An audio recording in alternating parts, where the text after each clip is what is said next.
तुला तर माहिती ना, घाटात अंधारा असतो, पुढे एक मोठं वळण आलं आणि मी तिथून टर्न घेतला तर खाली एक मोठा दगड लागला. मला दिसलंच नाही, ते इंजिनला दगड लागल्यामुळे सगळं ऑइल लीक व्हायला लागलं. तिथंच गाडी बंद पडल्यामुळे थांबलो. सर्व्हिस कार सेंटरला फोन केला तर ते म्हटले वेळ लागेल. वेळ लागेल म्हटलं एवढा वेळ थांबून करायचं काय. मग मी युट्यूबवर व्हिडिओ पाहून म्हटलं काय होतंय का बघावं. ते बघता बघता मोबाईल स्विच ऑफ झाला.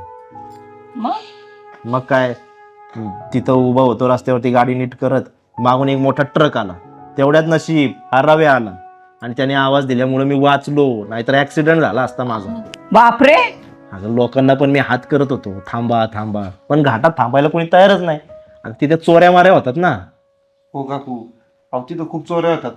नशीब काकांचा मला फोन आला म्हणून मी लवकर पोहोचलो. जाऊ दे मरू दे. काळ आला होता पण वेळ आली नव्हती. योगेश तू वाचला ना, हेच भरपूर आहे आमच्यासाठी.